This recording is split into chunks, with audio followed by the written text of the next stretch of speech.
Pernah nggak sih kalian nonton kartun dan tiba-tiba ngakak cuma gara-gara sound efeknya?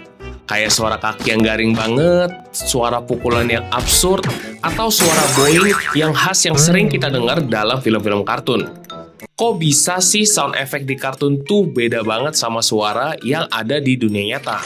Sebenarnya, ada ilmu khusus di balik semua ini. Sound effect dalam kartun nggak dibuat asal-asalan. Ada teknik rahasia, ada sound designer legendaris, dan yang paling gila, kadang suara-suara ini dibuat pakai benda yang sama sekali nggak ada hubungannya sama visual kartunnya. Dari zaman Tom and Jerry sampai kartun modern, sound design kartun selalu punya ciri khas yang unik, yang bikin animasi terasa lebih hidup.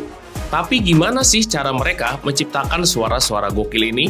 Nah, di video ini kita bakal kupas habis rahasia di balik sound effect kartun.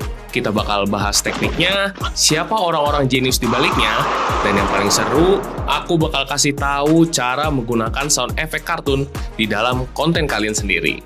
Siap? Ayo kita mulai. Seni di balik sound design kartun. Oke, pertama-tama kita harus tahu dulu kenapa sound effect kartun itu unik. Apa sih yang bikin mereka beda sama suara dalam film-film biasa? Jawabannya adalah over exaggeration atau berlebihan.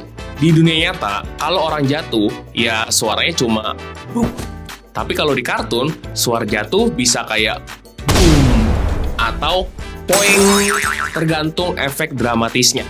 Suara dalam kartun dibuat untuk memperkuat ekspresi, bukan hanya sekedar realistis. Makanya langkah kaki bisa punya suara tak-tak-tak, pukulan bisa suara kayak pow, dan gerakan kecil juga bisa punya suara sendiri. Kartun klasik kayak Tom and Jerry atau Looney Tunes jago banget mainin sound effect buat bikin momen-momen slapstick jadi lebih lucu. Misalnya, di Tom and Jerry, waktu Jerry lari, kita nggak cuma dengar suara kaki biasa, tapi ada plop, plop, plop, yang bikin kita ikut merasakan kekocakannya. Jadi intinya, sound design dalam kartun itu bukan cuma untuk ngisi suara aja, tapi juga buat ngasih jiwa ke dalam animasinya. Oke, sekarang kita masuk ke orang-orang jenius di balik sound effect kartun. Kalian mungkin nggak kenal namanya, tapi kalau pernah nonton kartun zaman dulu, pasti udah pernah dengar beberapa karya mereka. Yang pertama, ada Trek Brown. Dia adalah otak di balik sound effect kartun Looney Tunes. Dialah yang menciptakan suara khas seperti boing, whack, dan suara kecelakaan absurd yang kita sering dengar sekarang. Terus ada Jimmy McDonald, sound designer Disney yang menciptakan suara khas Mickey Mouse, Donald Duck, dan berbagai sound effect yang bikin animasi Disney itu menjadi lebih hidup. Mereka itu bukan sekedar sound designer biasa. Mereka adalah pionir yang menciptakan library sound effects yang masih dipakai sampai sekarang. Tanpa mereka, mungkin kartun nggak akan seikonik sekarang ini. Sekarang pertanyaannya, gimana cara sound effect kartun dibuat? Rahasia besar dari sound design kartun adalah banyaknya suara yang nggak dibuat dari benda aslinya. Misalnya, suara langkah kaki di kartun nggak selalu direkam dari sepatu asli. Kadang efek itu dibuat dari gabungan suara benda-benda lain. Beberapa contoh sound effect kartun yang terkenal. Yang pertama adalah boing. Sering dibuat dari suara gitar bass atau pad. Yang kedua, whistle. Bisa dibuat dari suara rekaman peluit yang diperlambat. Yang ketiga, splat. Benda yang jatuh dan gepeng. Biasanya dibuat dari suara handuk basah yang dilemparkan ke lantai. Efek-efek ini bisa dibuat dengan teknik Foley, yaitu cara merekam suara pakai benda sehari-hari. Yang penting suaranya harus berlebihan dan sesuai dengan animasinya.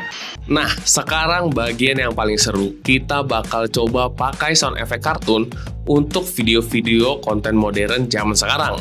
Siapa bilang sound effect kartun itu cuma bisa dipakai buat kartun aja? Kalian bisa juga pakai dalam video slapstick lainnya. Beberapa contoh sound effects yang bisa kalian coba pakai dalam konten kalian, seperti suara jatuh,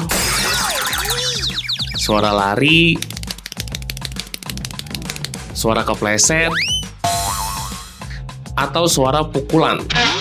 Terus, kalau mau lebih keren lagi, bisa edit suaranya pakai aplikasi gratis seperti Audacity atau Reaper.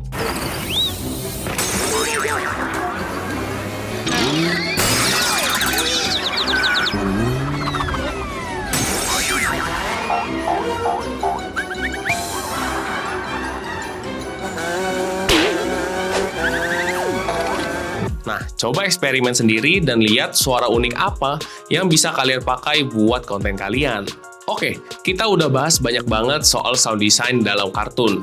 Dari sejarahnya, tekniknya, sampai cara mengedit sound effect kartun sendiri. Sekarang giliran kalian. Coba edit sound effect kartun di konten kalian sendiri. Dan share di kolom komentar suara dari kartun apa yang paling unik menurut kalian. Jangan lupa like, subscribe, dan nyalakan lonceng biar nggak ketinggalan video keren lainnya. Sampai ketemu di video selanjutnya.